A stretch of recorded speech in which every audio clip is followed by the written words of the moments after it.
पिछले एपिसोड में हमने देखा था कि वांग लिन जो था वो चला गया था उस मून गेजिंग बीस्ट को मारने के लिए और उसकी बोन हासिल करने के लिए, ताकि उसके जरिए वो अपने हेवनली पोल को कंप्लीट कर सके। लेकिन यहाँ पर आने के बाद उसको एक चीज पता चलती है कि ग्रिड तो ऑलरेडी यहाँ पर मौजूद है और उसने उस बीस्ट को जगा दिया है। वांग लिन का प्लान था कि सोच ही वो उसकी बोन लेकर भाग जाएगा, लेकिन अब जब यहाँ पर बीस्ट जाग चुका था तो बहुत ज्यादा दिक्कत आने वाली थी वांग लिन को उसकी बोन हासिल करने में। ऊपर से ग्रिड भी वांग लिन का काम बिगाड़ने के लिए पहुंच गया था, लेकिन फिर भी वांग लिन अपनी पावर का इस्तेमाल करते हुए उस बोन को ले लेता है। पर तब भी वो बीस्ट इतनी आसानी से हार नहीं मानने वाला था। वो फिर भी वांग लिन के ऊपर अटैक करता है और इस वजह से वांग लिन की जो क्लोन बॉडी थी ये वाली वो बर्बाद हो जाती है। उसकी सिर्फ सोल बचती है और उसकी बॉडी खत्म हो चुकी थी, जिस वजह से वांग लिन परेशान हो जाता है। लेकिन फिर भी वो उसके बोन को लेने में कामयाब हो चुका था और अब यहाँ पर उसका अगला टास्क था कि उसको अपनी वापस से एक और बॉडी जनरेट करनी है, जिसके बाद यहाँ से ये एपिसोड शुरू होता है। तो इस एपिसोड की शुरुआत में हम वांग लिन को देखते हैं। वो काफी टाइम का सफर करने के बाद एक ऐसे प्लैनेट के पास आकर पहुंचता है जो कि पूरी तरह से थंडर पावर से बना हुआ था। वांग लिन कहना चाहता है कि अभी सबसे पहले मेरा काम है मेरी सोल जो है उसको फिक्स करना, क्योंकि वो काफी ज्यादा डैमेज हो चुकी है अटैक खाने की वजह से, और मुझे अपनी एक और बॉडी को जनरेट करना पड़ेगा। उसके लिए मुझे बहुत ज्यादा थंडर एनर्जी चाहिए थी और जहाँ पर अभी मैं मौजूद हूँ यहाँ पर थंडर एनर्जी काफी ज्यादा है। तो लगता है कि मुझे किस्मत से बहुत ही परफेक्ट प्लैनेट मिला है कल्टीवेट करने के लिए। तो मैं यहीं पर आकर अपनी सोल को भी कंप्लीट कर लूंगा डैमेज से और उसके बाद अपनी नई बॉडी भी जनरेट कर लूंगा। वांग लिन अपने पपेट को भेजने लग जाता है ताकि वो उस प्लैनेट के अंदर जाकर देख सके कि वहाँ पे कोई खतरा तो नहीं है, लेकिन उसका पपेट वहाँ पर जाने के लिए थोड़ा सा डर रहा था। वांग लिन हैरान कि इसको क्या हो गया, ये डर क्यों रहा है। लगता है कि ये जाकर नहीं देख पाएगा कि अंदर खतरा कौन सा है, मुझे ही जाकर देखना पड़ेगा कि असल में इस प्लैनेट के अंदर है क्या दिक्कत। तो वांग लिन अपनी सोल को ही लेकर पहुंच जाता है उस प्लैनेट के अंदर और यहाँ की थंडर पावर जो थी वो उसको कल्टीवेट करने लग गया था, ताकि उसके जरिए वो अपने आप को और ज्यादा स्ट्रॉन्ग बना सके, अपने आप को रिकवर कर सके और एक परफेक्ट बॉडी जनरेट कर सके। वो कहता है यहाँ की जो थंडर पावर है वो इतनी ज्यादा कमाल की है और मेरी बॉडी के हिसाब से बिल्कुल मैच खा रही है, तो मुझे ज्यादा टाइम नहीं लगेगा कल्टीवेशन करने में। वो यहाँ पर अपनी पावर का इस्तेमाल कर रहा था और उसका थंडर ड्रैगन जो होता है वो भी यहाँ पर अपने पावर को एक्टिवेट करते हुए यहाँ के प्लैनेट वाले थंडर ऑरा को कंज्यूम करता जा रहा था। वांग लिन भी उस मून गेजिंग बीस्ट की बोन के पे बैठ जाता है और वहां पर बैठने के बाद अपनी कल्टीवेशन करना शुरू करता है। पहले उसका टास्क यही था कि उसको अपनी सोल को रिकवर करना है, जितनी भी इसको चोटें लगी हुई है वो फिक्स करने का काम। तो ये करने में उसके चारों तरफ थंडर की पावर एकदम मंडलाने लग जाती है। उसका वो जो सोल होता है वो काफी ज्यादा घबरा चुका था कि भाई साहब तुम कर क्या रहे हो वांग लिन, ऐसा करता रहेगा तो ये तो एकदम एक नंबर का थंडर गॉड बन जाएगा और इतना ये स्ट्रॉन्ग हो जाएगा कि फिर तो इसके चंगुल से मेरा बाहर निकलना नामुमकिन हो जाएगा, ये तो मुझे कभी बाहर जाने देगा ही नहीं। मुझे समझ नहीं आ रहा कि कब मैं अपने आप को इसके चंगुल से बचा पाऊंगा, ये हमेशा मुझे ट्रैप करके रखने वाला है। तो यहाँ पर रहते रहते वांग लिन को करीब 10 साल निकल चुके थे। 10 साल तक के वो कल्टीवेशन करता है और 10 साल के अंदर उसकी जो सोल यानी कि उसकी स्पिरिट थी वो एकदम से रिकवर हो जाती है। जितनी भी उसको तकलीफें हुई थी वो सब फिक्स हो चुकी थी और उसकी सोल एकदम परफेक्ट कमाल हो जाती है। अब बस बारी थी यहाँ पर एक बॉडी को जनरेट करने की। पर दिक्कत ये थी कि सिर्फ अपनी सोल को फिक्स करने के चक्कर में आधा से ज्यादा इस प्लैनेट का जितना भी थंडर ऑरा था वांग लिन ने कंज्यूम कर लिया और अब काफी कम ही थंडर ऑरा बचा होता है। तो वांग लिन कहता है कि ये पूरा का पूरा थंडर ऑरा खत्म ना हो जाए उससे पहले मुझे इसी पावर का इस्तेमाल करते हुए अपनी बॉडी को जनरेट करना पड़ेगा, वरना मुझे इतनी अपॉर्चुनिटी दोबारा शायद ही कभी मिलने वाली है। तो वांग लिन तुरंत वहीं पर बैठ जाता है और अपनी ओरिजिनल बॉडी से जो मेथड उसने सीखा था किस तरह से एक क्लोन बॉडी को जनरेट किया जा सकता है, उस हिसाब से वो अपनी एक क्लोन बॉडी को जनरेट करने लग गया था। ये उसकी जो बॉडी तैयार हो रही थी वो प्योर एकदम थंडर से बन रही थी और ये पावर बहुत ज्यादा मिस्टीरियस होगी वांग लिन के लिए। पहले धीरे धीरे करते हुए उसके स्केलेटन तैयार होते हैं, उसके शरीर के अलग अलग हिस्से तैयार हो रहे थे और धीरे धीरे करते हुए उसकी वो जो बॉडी थी वो बनने लगी थी। अगर ये बॉडी बन भी गई तो सबसे ज्यादा खतरनाक इसके अंदर थंडर की ही पावर होगी, क्योंकि मेजॉरिटी ऑफ ये थंडर की पावर से ही बनी हुई है। वांग लिन कहना चाहता है कि मैं अब तक की काफी लंबा सफर तय कर चुका हूँ जब से मैंने कल्टीवेशन की दुनिया में कदम रखा है। सबसे पहले मैं सुजाकू प्लैनेट पे था,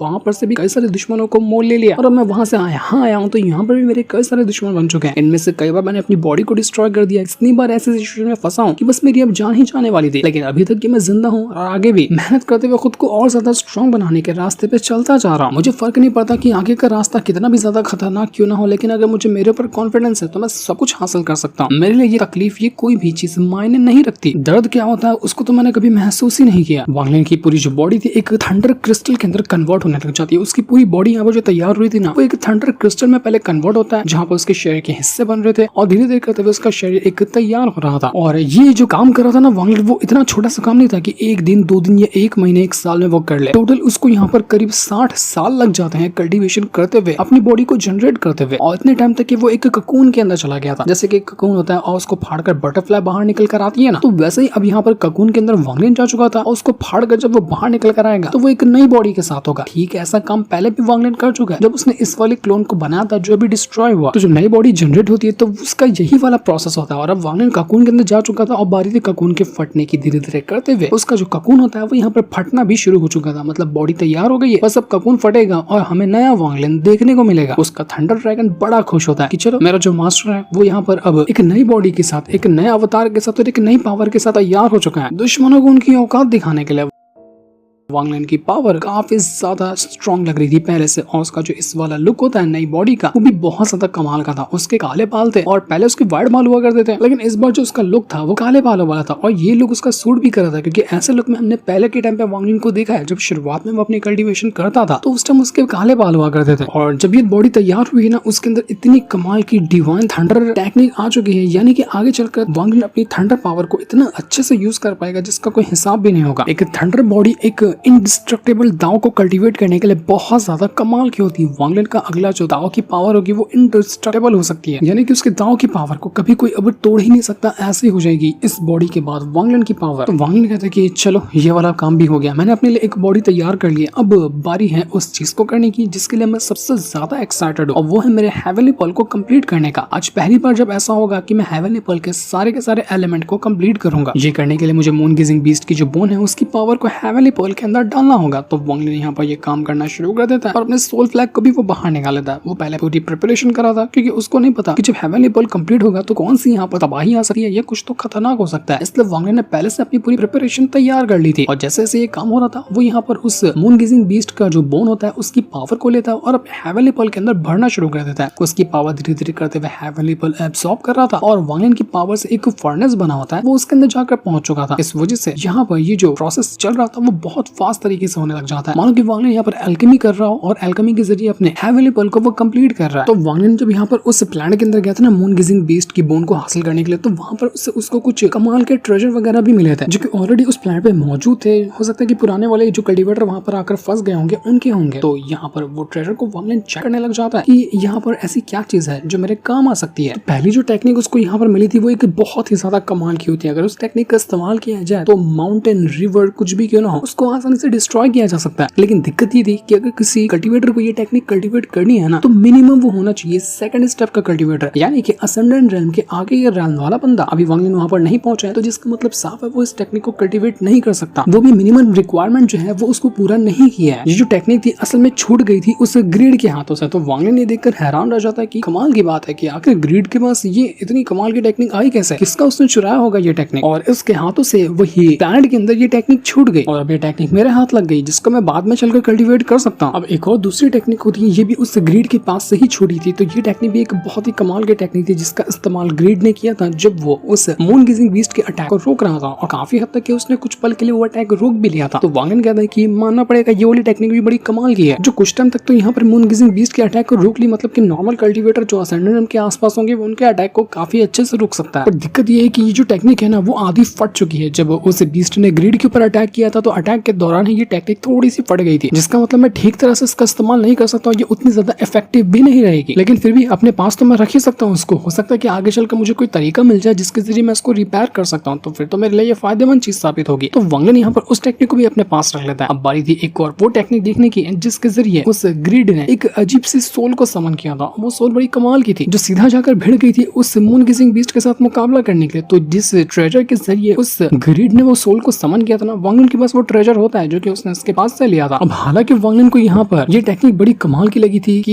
ये सोल जब एक्टिवेट होती है तो किसी भी अटैक को काफी हद तक के रोक लेती है। पर इसमें भी सेम दिक्कत थी कि जब ग्रीड के ऊपर अटैक हुआ था ना उस बीस्ट का, तो इस वजह से ये सोल वाली टेक्निक जो ट्रेजर के अंदर से बाहर निकलती है वो ट्रेजर भी थोड़ा सा डैमेज हो गया था, जिसका मतलब वांग लिन इसका भी ठीक से इस्तेमाल नहीं कर सकता। उसको यहाँ पर ट्रेजर तो अच्छे मिले लेकिन काफी हद तक के वो सारे डैमेज थे, तो वांग लिन की वो उतने ज्यादा यूज में भी नहीं आने वाले थे। लेकिन फिर भी वांग लिन कहता है कि भले से डैमेज हो उससे फर्क नहीं पड़ता, अगर थोड़ी सी मेहनत की जाए तो इनको रिपेयर किया जा सकता है। ऐसा भी डैमेज नहीं हुआ कि ये कभी रिपेयर ही नहीं होंगे। तो अगर मुझे तरीका मिलता है इसको रिपेयर करने का तो ये सारे ट्रेजर बहुत अच्छे ट्रेजर है जो आगे चलकर मेरे कई बार काम आ सकते हैं। तो मैं इनको ऐसे छोड़ने वाला नहीं हूँ, मैं सारे ट्रेजर को अपने पास रख लूंगा और जैसे से धीरे धीरे मुझे टाइम मिलेगा मैं इनको रिपेयर करता जाऊंगा। तभी वो जो टेक्निक थी जिसके अंदर से वो सोल बाहर निकल कर आती है उसके अंदर 5 एलिमेंट के स्टोन लगे हुए थे और अचानक में वो एक्टिवेट हो जाते हैं और वांग लिन के शरीर के अंदर से कुछ ढूंढने लग जाते हैं। वांग लिन तुरंत अपने पास से वो फ्लावर बाहर निकालता है जो कि रेड बटरफ्लाई ने उससे कहा था कि तुम वहां पर जाओगे ना तो तुम्हें वो फ्लावर मिलेगा। तो अब ये फ्लावर को जैसे उस ट्रेजर ने देखा था वो पूरी फुल तरीके से चमकने लग गया था। वांग लिन को याद आता है कि हाँ, रेड बटरफ्लाई के पास भी 5 एलिमेंट की पावर थी और उसी का ये फ्लावर है, तो हो सकता है कि इस फ्लावर के अंदर भी 5 एलिमेंट की पावर हो और साथ ही साथ ये जो ट्रेजर है इसके अंदर भी 5 एलिमेंट के स्टोन लगे हुए, तो हो सकता है कुछ ना कुछ इसका कनेक्शन बन रहा हो। इसी वजह से ट्रेजर एक्टिवेट हुआ है और ये फ्लावर के जरिए अपने आप को फिक्स करने की कोशिश कर रहा होगा, या फिर ये भी हो सकता है कि शायद ये जो ट्रेजर है जो कि ग्रीड के हाथों में था उसको उसने रेड बटरफ्लाई से ही चुराया होगा। एक टाइम पे रेड बटरफ्लाई इस ट्रेजर को अपने पास रखी होगी लेकिन बाद में ग्रीड के हाथों लग गया होगा। इसी वजह से तो इस ट्रेजर ने इतनी आसानी से फ्लावर को पहचान लिया। हो सकता है कि इस ट्रेजर की अगर फुल पोटेंशियल को इस्तेमाल करना है और अच्छी तरह से इस्तेमाल करना है जैसा कि ग्रीड कर भी नहीं पाया था, तो ऐसा बंदे की जरूरत होगी जिसके पास 5 एलिमेंट की पावर एकदम भरपूर मात्रा में हो, जिसके पास उस तरह की पावर होगी ना, वही इस ट्रेजर को अपने फुल पोटेंशियल के साथ यूज कर सकता है। ग्रीड ने तो ऐसे ही हल्का फुल्का इस्तेमाल कर लिया होगा लेकिन उसको भी नहीं पता होगा कि ये ट्रेजर कितना कमाल का है।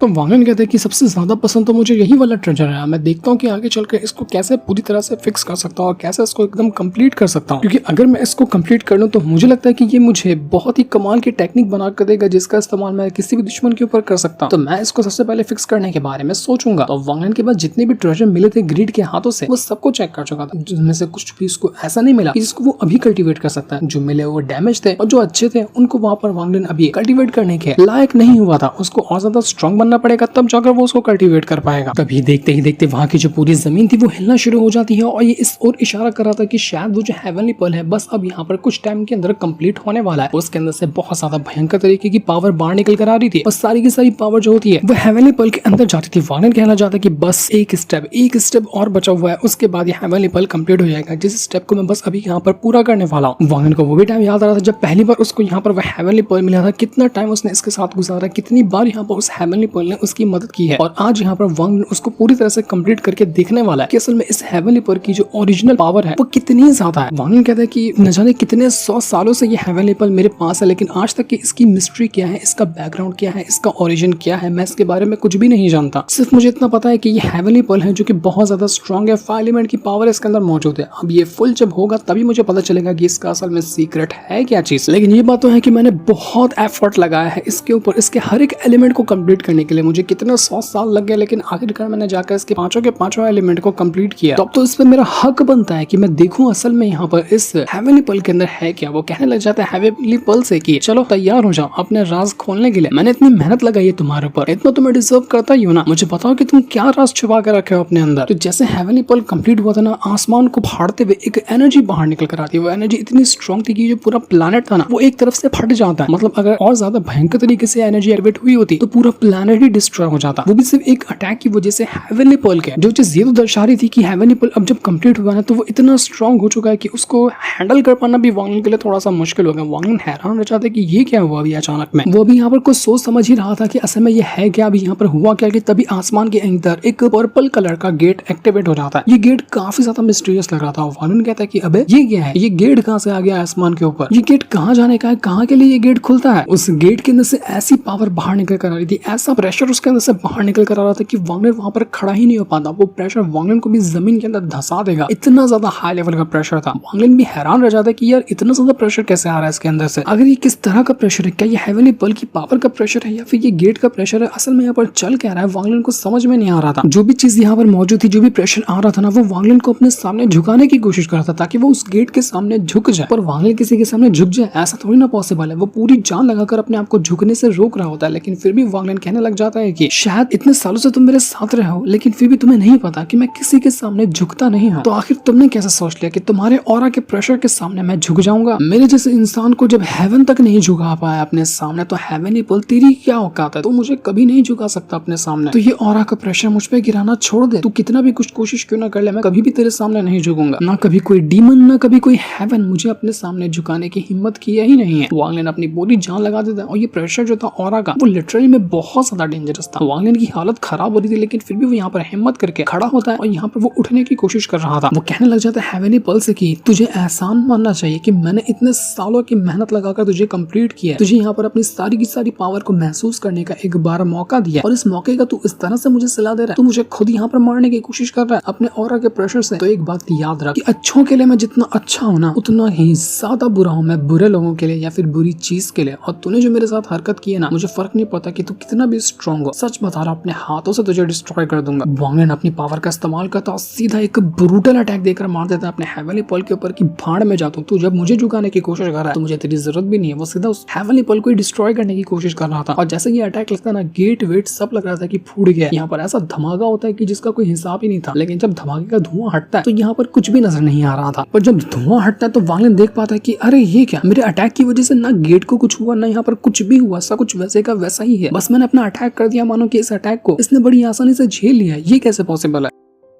एक अजीब सा वहां पर हाथ मौजूद था जो कि बाहर निकल कर आ रहा था और ऐसा लगा था कि वांग लिन को वो अपने तरफ ही बुलाने की कोशिश कर रहा है। वांग लिन हैरान कि ये हाथ किसका है, ये हाथ किसका बाहर आया है जो मुझे अपनी ओर बुला रहा है। वांग लिन परेशान हो जाता है, उसको समझ नहीं आता कि ये है क्या। अगर ये मुझे अपने पास बुलाने की कोशिश कर रहा है ना, तो मुझे इससे पहले थोड़ा सा प्रिपेयर रहना होगा, क्योंकि इसने मुझे अपने ऑरा के पेशा के नीचे झुकाने की कोशिश की, ना कि मुझे मारने की कोशिश की। ये मुझे मारना नहीं चाहता, लेकिन ये मुझे अपने पास बुला रहा है। लेकिन पास जाने से पहले मैं कुछ और चीज करना चाहता हूँ। वो जो उस मून गेजिंग बीस्ट की बोन को लेकर आया हुआ था, वो उस बोन को उठाता है और सीधा फेंक कर मारता है गेट की तरफ। कहीं अगर वो जाता है तो कुछ दिक्कत ना हो जाए। तो जैसे वो हाथ यहाँ पर बना हुआ था ना, वो हाथ सीधा उस बोन को डिस्ट्रॉय करके रख देता है और ऐसी पावर उसके अंदर से बाहर निकली थी कि मानो पूरा इलाका डिस्ट्रॉय हो जाएगा। वांग लिन समझ गया था कि अगर मैं गलती से भी इस हाथ के पास गया होता ना, तो इस बोन की तरह सेम वो मेरा भी हाल करता और मुझे भी इसी तरह से फोड़ देता। इसलिए अच्छा हुआ कि मैं वहां पर जाने के बारे में नहीं सोचा। तो गेट के बुलाने के बावजूद भी वांग लिन उसके पास नहीं जाता है ना, तो ये होने लग जाता है कि वो गेट वहां से गायब होने लग गया था, वो आसमान के ऊपर ही जाने लग जाता है। वांग लिन हैरान कि अरे ये तो भी मुझे बुला रहा था, मैं नहीं गया तो ये अब जा कहां पर है। इसलिए वांग लिन एक्साइटमेंट के साथ उसी हाथ का पीछा करते हुए, उसी गेट का पीछा करते हुए उसके पीछे जाने लगता है कि मैं इसके राज जान कर रहूंगा कि आखिर ये था क्या, कौन था वो जो मुझे बुलाने की कोशिश कर रहा था अपनी तरफ। मुझे ये जान कर ही रहना, ये पावर है क्या चीज, हेवनली पर्ल ने क्या गेट बनाया, मुझे सब चीज के बारे में जानना है। तो वांग लिन अपने हेवनली पर्ल का ही पीछा करने लग जाता है। वो हेवनली पर्ल वांग लिन को अपने पीछे ले जाते हुए बहुत बहुत दूर लेकर आ जाता है और आगे बढ़ते वो एक ऐसी जगह पर आकर पहुंच चुका था जहाँ पर एक तालाब जैसी जगह होती है और वो तालाब पूरा थंडर पावर से भरा हुआ था। यहाँ पर आकर वांग लिन एक पल के लिए हैरान रह जाता है कि ये जगह कैसी है और मेरे हेवनली पर्ल ने मुझे यहाँ पर क्यों लेकर आया है। अब वांग लिन चाहता तो डायरेक्ट इस तालाब के अंदर चला जाता देखने के लिए कि असल में ये कितना ज्यादा कमाल की पावर को थंडर वाली होल्ड करता है, लेकिन जाने से पहले वो अपने किलिंग बीस्ट को बाहर निकालता है और उससे कहता है कि तेरे पास भी थंडर की पावर है ना, जा इसके अंदर एक बार कल्टीवेट करके देख, मैं देखना चाहता हूँ कि ये कितना स्ट्रॉन्ग तालाब है। तो वांग लिन का जो किलिंग बीस्ट था जैसे ही उस तालाब के अंदर जाने की कोशिश करता है, उसके पैर लड़खड़ाने लग गए थे। वो डर गया था कि नहीं, इतने खतरनाक तालाब के अंदर मेरी बंदी जाने की हिम्मत नहीं है। वांग लिन ये देखकर टेंशन में आ जाता है कि अरे भाई ये क्या चीज है। जिस प्लैनेट के ऊपर मैं गया जहाँ पर मैंने अपनी बॉडी को रिफाइन किया, वहां पर इतनी ज्यादा थंडर की पावर थी, लेकिन वहां पर मेरा किलिंग बीस्ट नहीं डरा। लेकिन जब ये इस तालाब के पास आया तो इसके अंदर जाने से वो डर रहा है। जो चीज इस तरफ इशारा कर रही है कि लिटरली ये तालाब का जो पानी है ना, वो पानी नहीं है, वो इतनी ज्यादा खतरनाक चीज है, इतनी ज्यादा प्योर थंडर से भरी हुई है कि ये किलिंग बीस्ट भी अंदर जाने से घबरा रहा है। पर आखिर मेरा हेवनली पर्ल मुझे यहाँ पर क्यों लेकर आना चाहता था? क्या वो इसलिए मुझे यहाँ पर लेकर आया ताकि मैं यहाँ पर बैठकर अपनी कल्टीवेशन कर सकूं?